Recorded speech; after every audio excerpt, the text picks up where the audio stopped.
Good evening all, and welcome. Are there things beyond the explanation of science? Is it possible that ghosts and spirits roam the world around us, unseen by most, only to be encountered in extremely particular circumstances? That's for you to decide. For now, it's time to get comfortable and let the darkness take control. I've been around ghosts and other paranormal things ever since I can remember. Not a day goes by that I don't see something, whether it be when I'm out and about or just relaxing at home.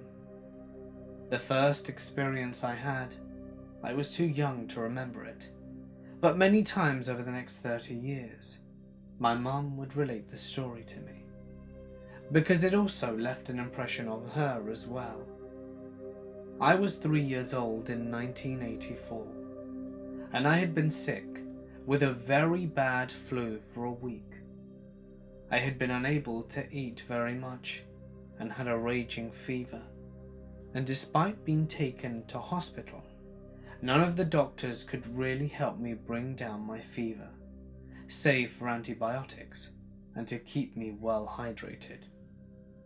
It was late one night, around 1 to 2 a.m, when my mum relates to me several years later that she was awoken by someone pulling on the blankets on her sides of my parents' bed, and when she sat up, she saw me standing behind her. A curious expression on my face. Being really sick at the time, my mum immediately thought the worst for me and pulled me into the bed with her through the rest of the night. After having a raging fever for the last few days, keeping me in bed and getting up only under protest to use the bathroom during the day, my mum thought it was strange that I had suddenly gotten up of my own accord in the middle of the night and made my way into her room and wake her up. Naturally, being a parent of a 3-year-old, she was very concerned for my sickness and let me lie down beside her in her bed and sleep there for the rest of the night. Over the next 30 years, whenever she relates the story to her friends, she's always surprised at what I told her that night. When she had asked me what was wrong, being so young at the time, I can't remember any of the details myself, but my mum told me that I told her that I was sleeping in my bed, when suddenly I wake up, feeling like someone was in the room with me. I must have thought it was one of my parents, just quickly checking up on me. So when I called out, I got no reply from either of my parents, which would have been the case if one or both of them had been checking in on me. Instead, what I told my mum gave her chills for years to come.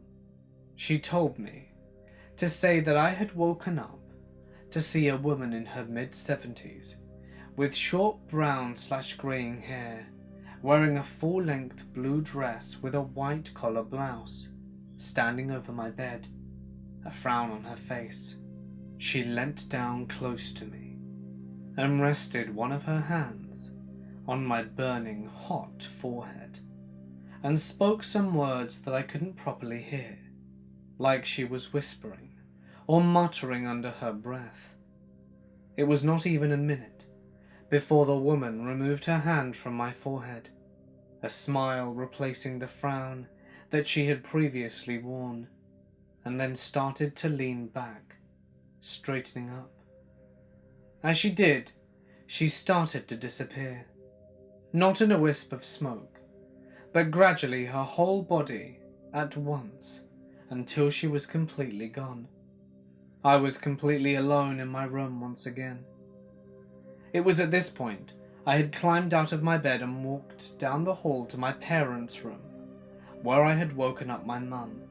My mum asked me to describe the woman I'd seen, and I told her about the short brown-grey hair, the long blue dress with a white collar blouse, and my mum then put her hand against my forehead and drew back in surprise, finding that my head no longer felt hot from the fever.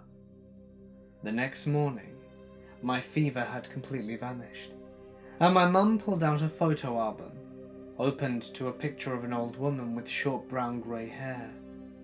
I had described my great-grandmother, who had passed away some 11 odd years earlier. She I had never even known about, but Mum said she had probably come to check up on me because she was worried about how sick I had been and that no medicine had helped me get better.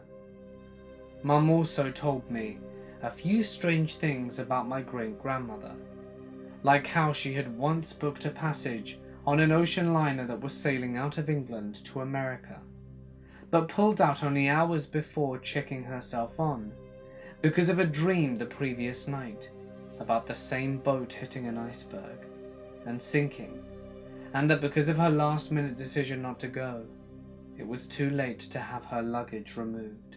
Luggage that went down with the same ship she was meant to be on, and which now lied at the bottom of the Atlantic. That ship was the Titanic. Now, thinking back on some of the stories I've heard about her, it makes me wonder if I now share some kind of paranormal abilities like she did when she was alive. To this day, over 30 years later, I always keep that photo my mum showed me of my great-grandmother nearby, and every time I look at that photo, I always silently thank her for her concern and devotion to keep a close eye on me from beyond this world. I lived above a popular pub on a main street, which has been known to have a lot of weird stuff happen. For about 2 weeks, I was constantly being awoken at 4 a.m. That's weird, right? Weird enough that there was a point where I would wake up and know it was 4 a.m. Check phone, 3:58, 4:01. Anyway, my room was situated in a big L, with my bed being at the end of the room where the lower part of the L was, and the L faces out into the rest of the room. Along the longer portion of the room is a bunk bed where my roommates Beard and Drunk sleep. I decided I'm going to bed early that night. It's a health night for me. No drugs or alcohol before bed, just an early night's rest.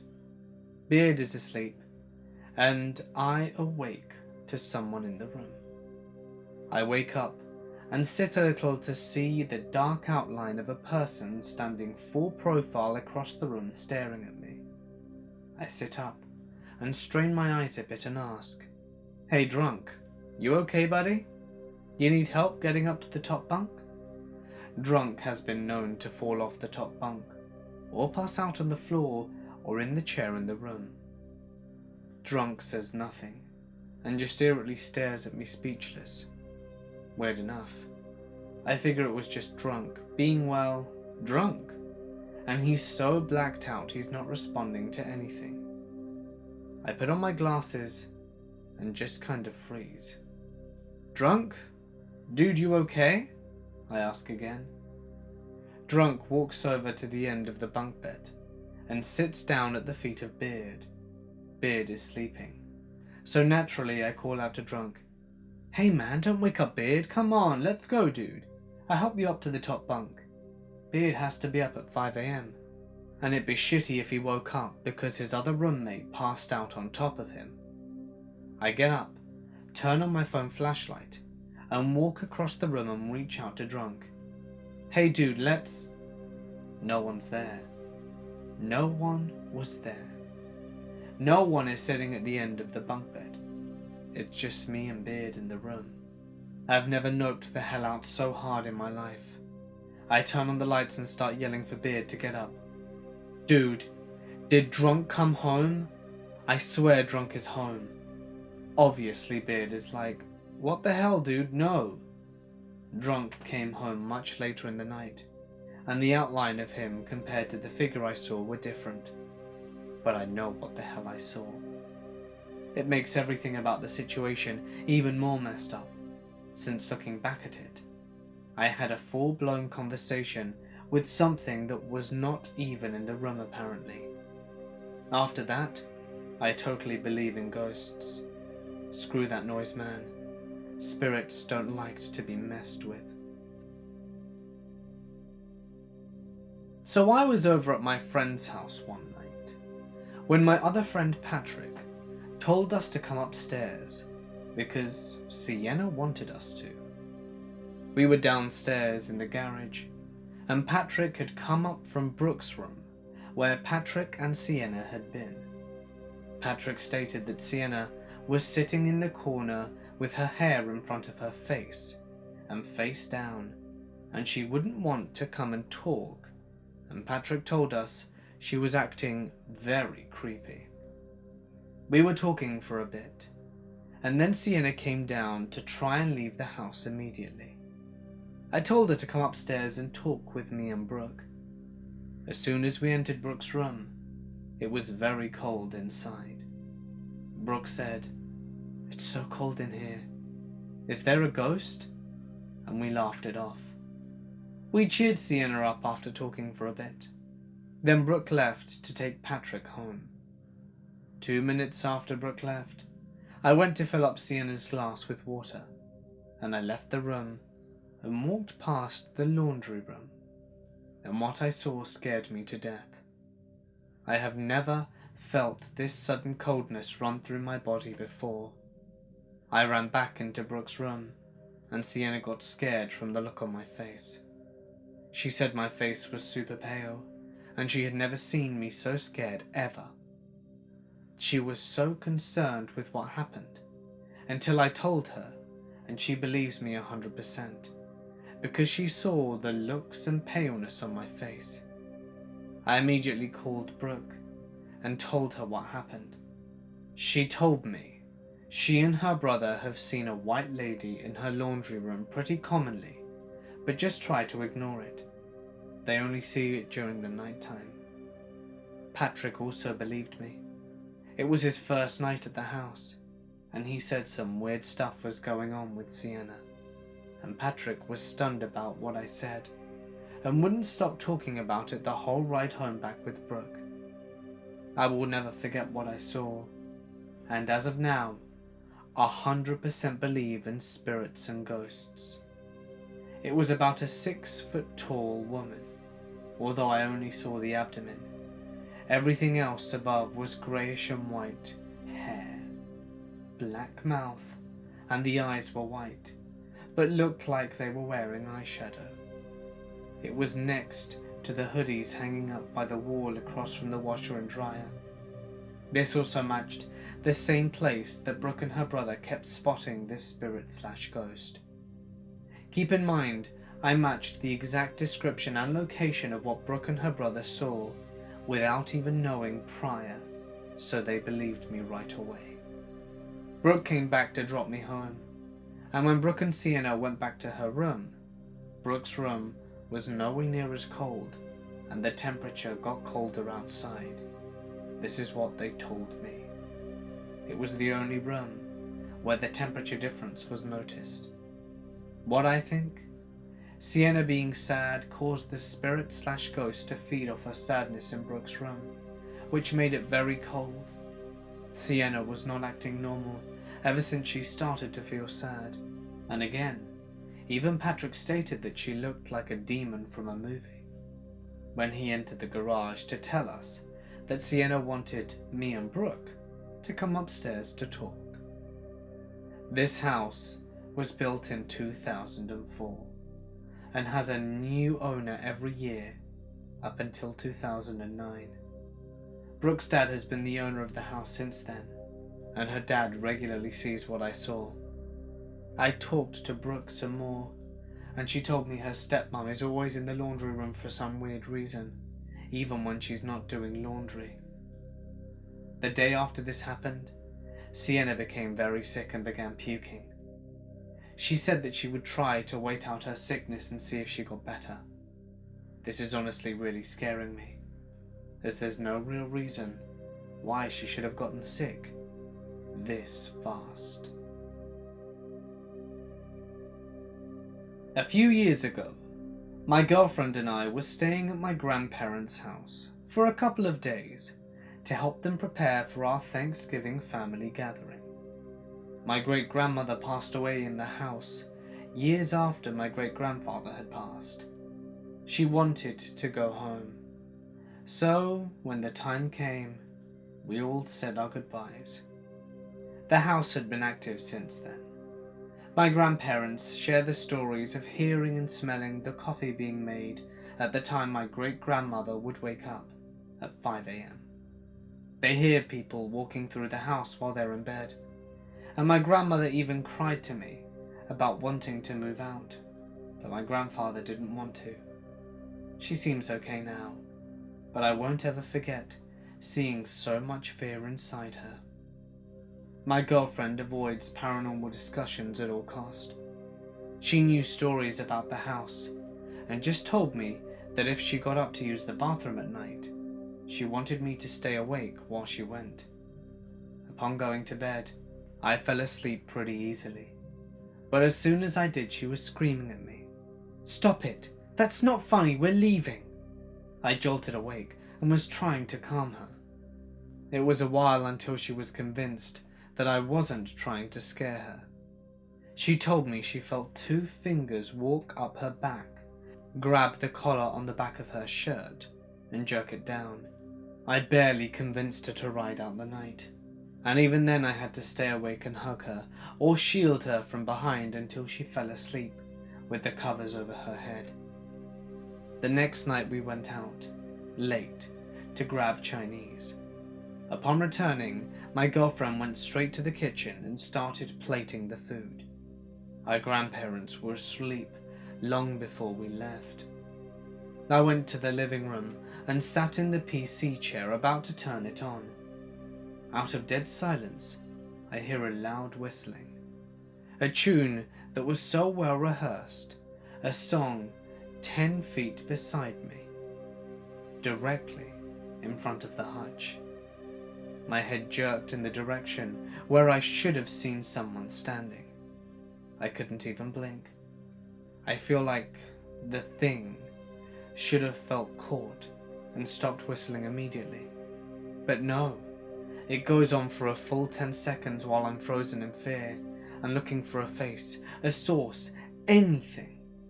It was so human, so raw sounding. As soon as it stopped, I darted for the kitchen and asked my girlfriend out of desperation if she was whistling. She was confused and amazed by the random question, for a moment anyway, and then fear washed over her, because she knew what I was about to say. We ended up leaving that night and returning in the morning to help with Thanksgiving dinner. My girlfriend wouldn't be able to close an eye if we hadn't. We told our grandparents the next day about what happened. They looked at each other and laughed in amusement, saying it was my great-grandfather, and that he was always a whistler. My grandmother reminded me of a time when I was younger and playing with a neighbour's girl who also stayed with her grandparents over the summer. When I came home, my grandmother asked if I had stopped in at all that day, and I said no, and asked why. She said she'd heard me walking around the house whistling. The house is one big circle with 2 entrances in the kitchen, and she was looking for me to see if I was eating with the neighbouring girl and her grandparents or them. I was a kid and didn't think much of it, but since my own experience, I'm uncomfortable in the house. The whistling seems to be associated with my presence. I'm not so much bothered by the actual experience, but the fact that it has forced me to believe in something after death. I've had other experiences, but nothing so bold, so close, and so undeniable. Every time I'm at their house, I look at the spot and listen intentfully. I wish I knew the song, but I'm too scared to pay it any thought. When I was 3 or 4, my grandmother passed away, and soon after, all my extended family flew into town to have the funeral. A week after the funeral, Some relatives were still in town, including my uncle and his family. My grandmother wanted us to sell the house after she passed, so my family did just that. It was hectic, because we were trying to pack everything up. Meanwhile, everyone still had to go to work and school. On one of the days that we had to pack up the house, my parents both had work, my older cousins had school, and my uncles and aunts had jobs and other stuff. However, my uncle, my grandma's oldest son, was able to watch me a couple of hours, so he did. According to him, I asked him to go into the bathroom while he was watching TV. The closest bathroom was in my grandparents' old room, so I went there. When I came back, I asked my uncle who the nice lady was on the bed. He kinda played along with it, because he thought it might have been an imaginary friend or something. He asked me questions about her to entertain me. I described her as a dark-haired, kinda white, and wearing a blue nightgown. When I said that, my uncle freaked out, because my grandmother always wore a light blue nightgown to sleep. After that, my uncle and I left the house and waited outside for my parents to return. This story started back in 2016. I was around 18 at the time. I loved watching ghost hunter shows. I'd been listening to creepy stories for a couple of years already, and started to watch horror movies, even though I ended up being scared for quite some time after them. But I was so interested and fascinated by this topic, I just couldn't let it go. I also believed in ghosts, spirits, entities, whatever you want to call them. There is no particular reason for why I do, and I hadn't had any encounters as a child. I'm sure I don't even have imaginary friends, but still. And even though I am a very empathetic person, I've never felt ghosts or anything like that, so I'm not meant to be a medium. But enough of me. Let's get on to the story. One night I laid in bed and watched some YouTube videos as usual. Suddenly, I felt a sensation in my room. You should know my bedroom is not very big, so if someone had entered it, I definitely would have noticed.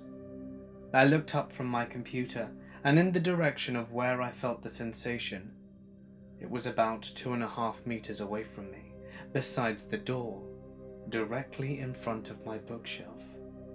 If you could see my room, I could point to the exact spot from where I got that feeling from. But there was nothing, just air. I didn't see a shadow, a light, or anything. So I tried to shrug it off as my weird mind going off on its own again. But a couple of nights later I felt it once more. It was like someone was staring at me, motionless, just standing there watching me. Every time I felt this entity, I looked at the same spot. It was always in the exact same position, right in front of the bookshelf. The thing didn't move. It didn't do anything but watch me, or at least be in the room with me. And even though it didn't do anything, I felt so uneasy. In the beginning, the entity only came a couple of nights a month, but it soon came more often. It visited more and more days in a row. Sometimes it would be there for a whole week. There was no particular time when it came or when it left. Usually it was here when it was dark, and I laid in bed, and it didn't leave until I was asleep.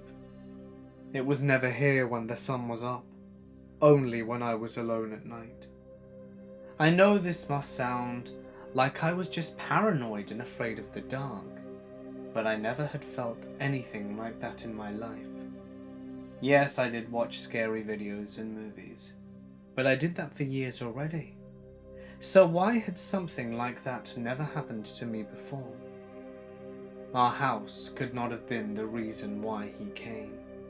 My parents built it themselves, so there's no history to it, and there's no cemetery or anything like it underneath.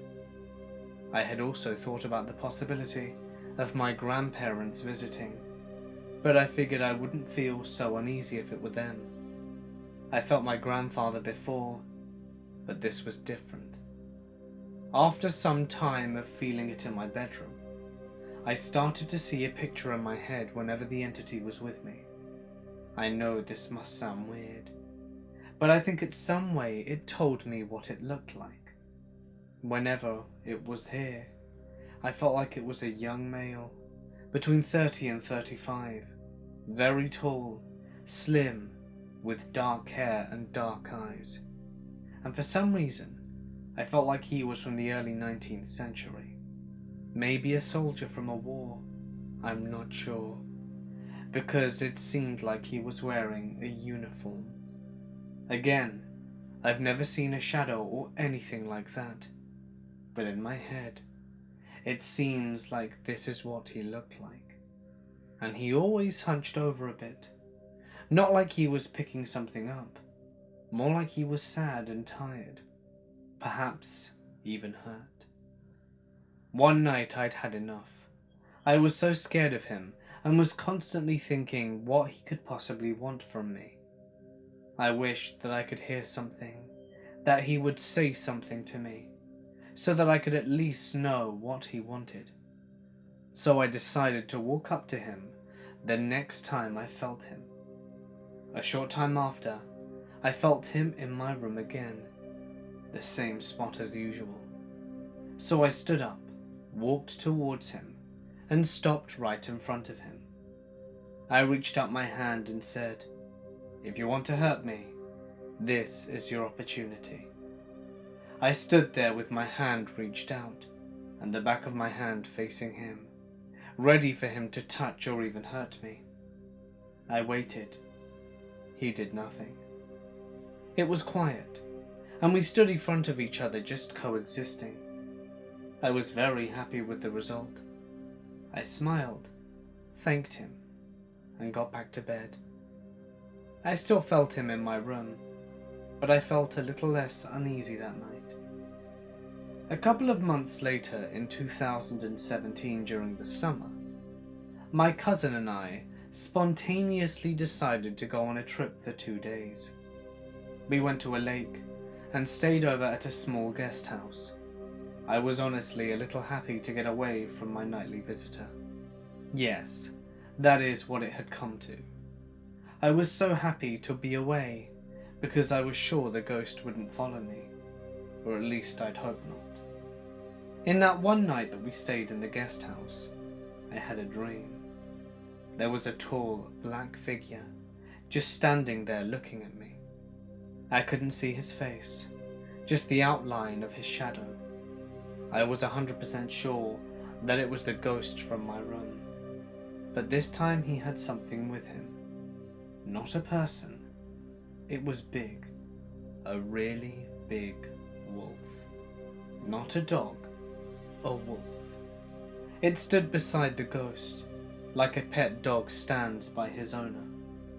The wolf was so tall, it reached to the man's abdominal area, and it was so massive, not fat, just a really strong muscular body.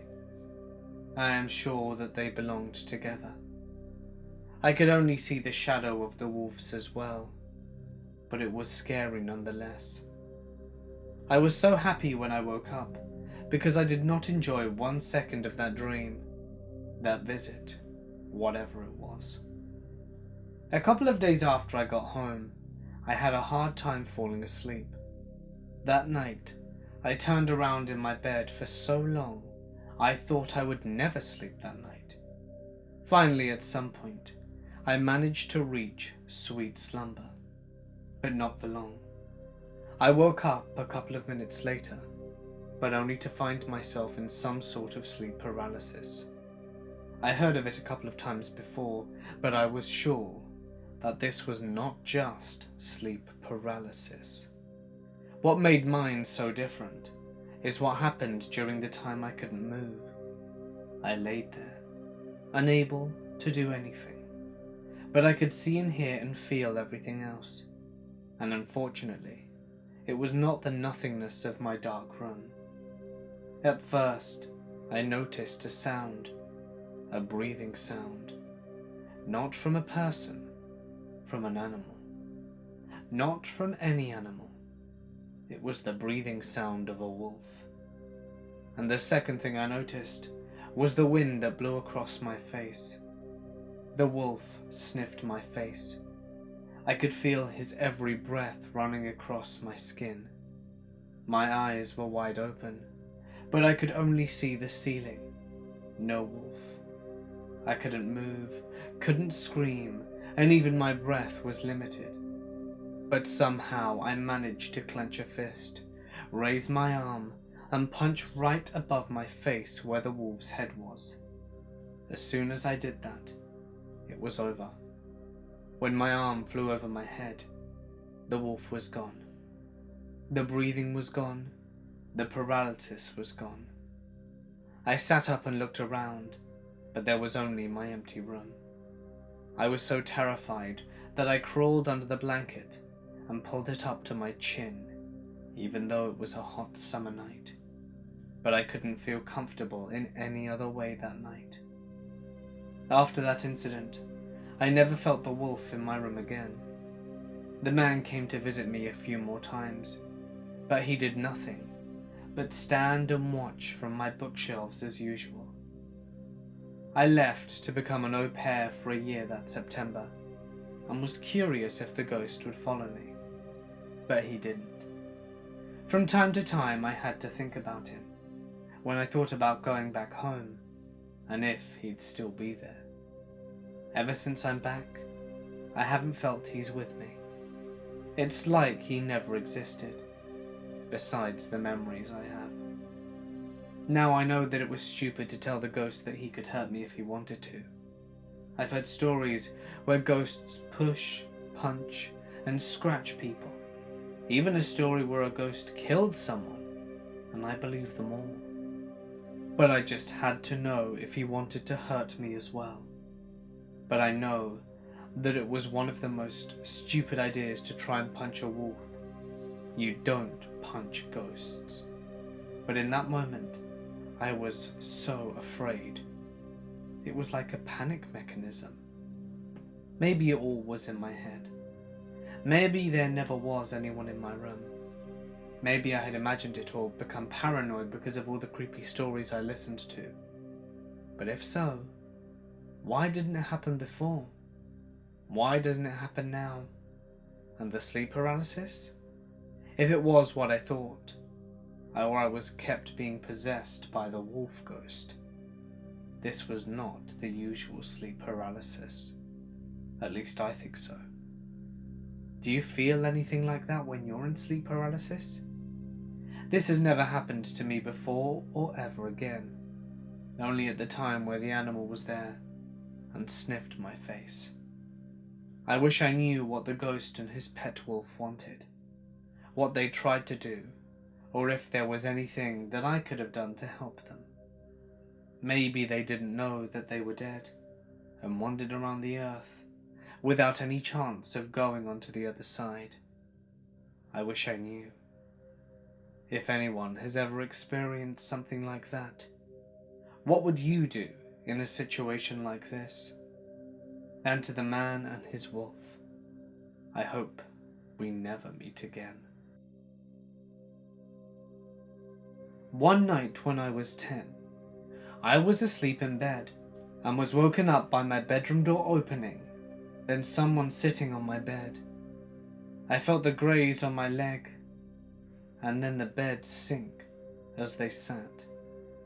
Thinking it was my mum having to tell me something, I opened my eyes only to see a pale, eyeless, just black, empty sockets boy who was seeming to be my age sitting at the foot of my bed with his legs crossed, staring at me, or facing in my direction since he had no eyes.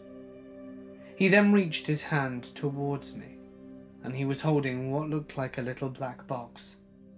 I was freaked out, but as I reached to grab it, he hesitantly pulled back. I reached out further for it and said, "Give it." As I did so, I blinked, and by the time I reopened my eyes, he was gone. The spot of the bed where he was sitting lifted back into place, but the imprint of someone sitting there was still present. I told my mum in the morning, and she was slightly freaked out, but assured me I was just dreaming.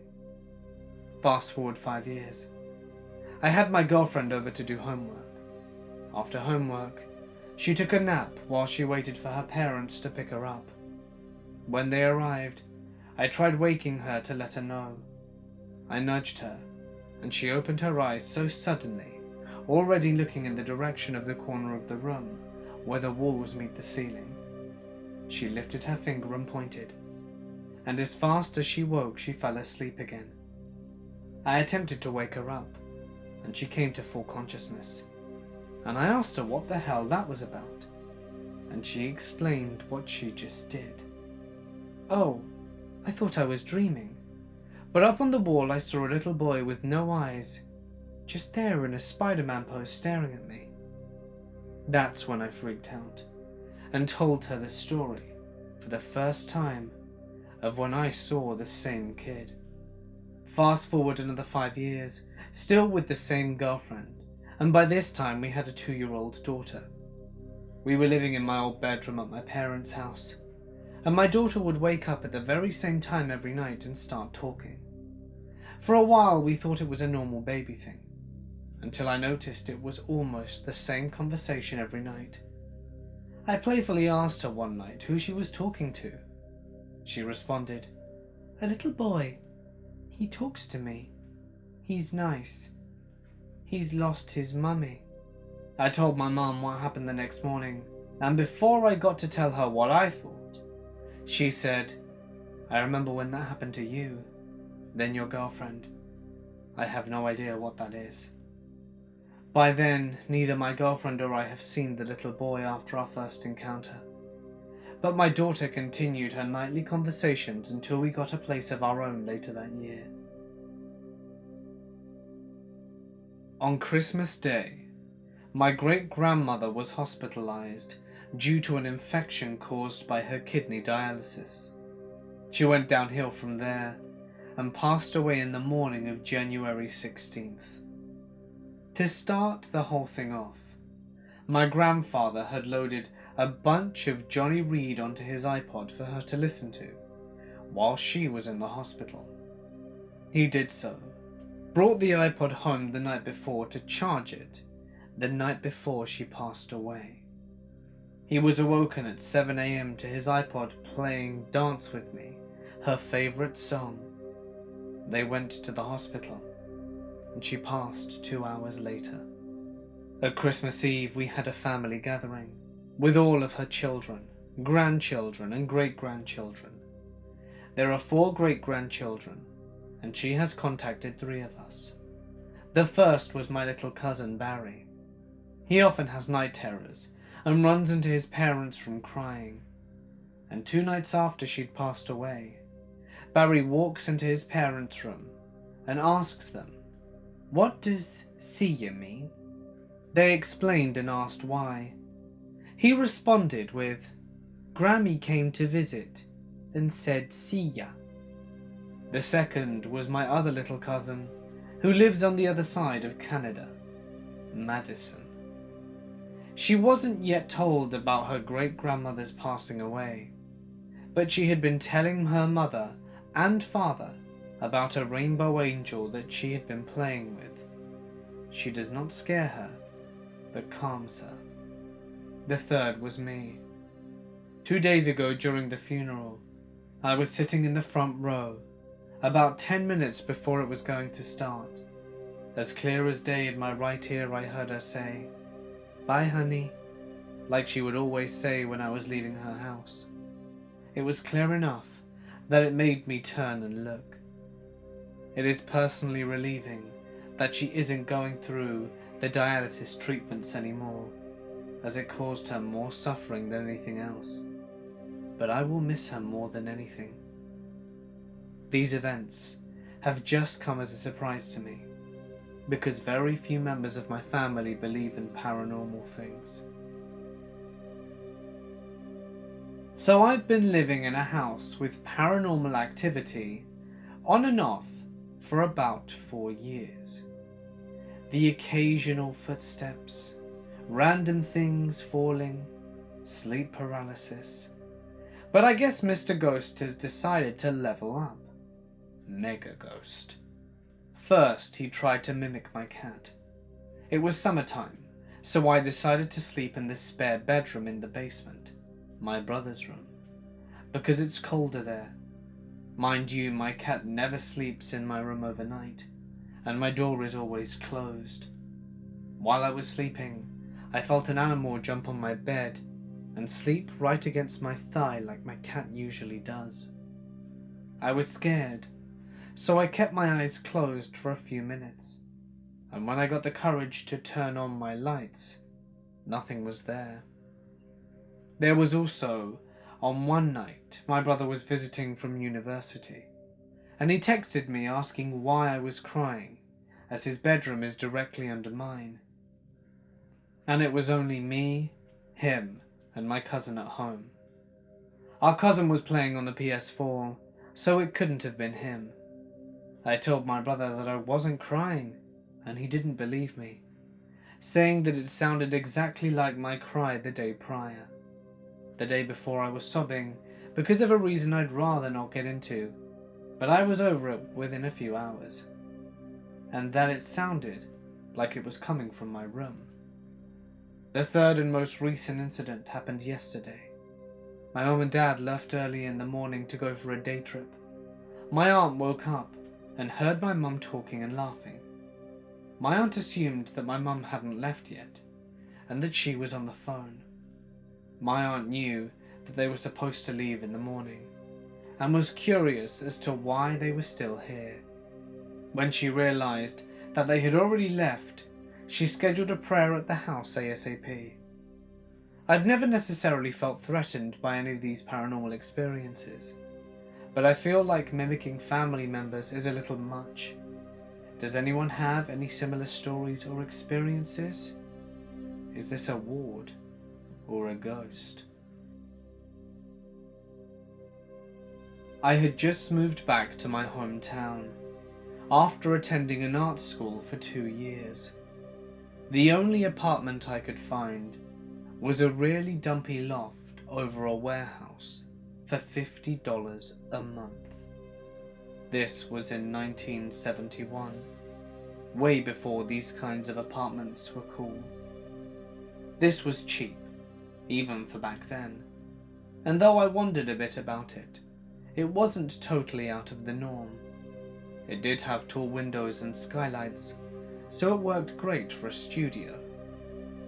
Since it was a loft with a big wide open space, with the bathroom being the only room, there were 2 other doors, one to the stairs down to the street, and the fire escape that had one of those fire alarms on it if you go out of it. The bathroom was like a box/cubicle, with a shower and sink and toilet. I had been living there for about a month, when one night I woke up and went to use the bathroom. The door had a small side lock on it, and I always locked it out of habit. Just as I was about to leave, I heard heavy footsteps walk up to the bathroom door, and I watched in horror as the doorknob turned and rattled, shaking the whole door. It was for the first time in my life where I was so scared that I actually felt my body go completely numb. I thought for sure that someone had gotten in, and I was now going to be killed. The lock was a little wimpy thing that a granny could have broken into. The doorknob rattled several more times, and then something hit the door really hard. I then heard the footsteps walk away and go back down the stairs. I heard the door to the street open and close, and then silence. I think it took me nearly 30 minutes to get the courage to leave the little bathroom. When I finally did, I turned on every light in that place and went to inspect the door to the street. There were 3 locks on that door. 2 of them could only be locked from the inside, and those were locked. Nothing could have come in or gone out that way. I even checked the fire escape, but it was locked in a similar way. I couldn't sleep for the rest of the night. As it turns out, that was the scariest thing to happen in that loft. After that, I would hear footsteps and doors open and close all the time. A few other not so scary things as well. That place convinced me, and quite a few other people, that these things were real. I ended up living there for 3 years, and would have stayed longer, but the place got sold, and the new owner wanted to move into the lofts themselves. They only lived there for 2 months before moving out. The cowards. Hey guys, it's Mort here, and thank you so much for listening. I hope you enjoyed tonight's ghost stories, always a personal favourite of mine. Apologies if you heard Pandora screaming in the background. It's been a hard day. She hasn't wanted to eat her food. She has wanted to scream, but not eat. I think it's because her teeth are coming out. She's already got about 5, I think. So the more that come out, it's painful, and the more she screams and doesn't want to eat. She'll gladly have Satsuma though, which is pretty much the only thing she'll eat this evening. So I'm hoping that as I was recording, my wife managed to finish feeding her, as it can be quite concerning when babies do not eat. Especially because they wake up in the middle of the night, which is always fun, but at least she hasn't started talking to any ghosties yet. If you liked the video, don't forget to drop a like and leave a comment with what you thought about tonight's topic. Something else you can do if you're new here, or even if you're a regular listener, is subscribe and press the bell icon. The bell icon is a magical thing, and upon doing so, it'll send notifications straight to your PC or phone about me uploading every night, which you guys should probably know about by now. Remember that if you have a story that you would like to share, you can post it to my Reddit, or send it to my email address. Either are fine. Just be generous with your descriptions, as that always helps. But anyway, for now guys, I'm going to sign off. Stay awesome, and I'll see you in the next one.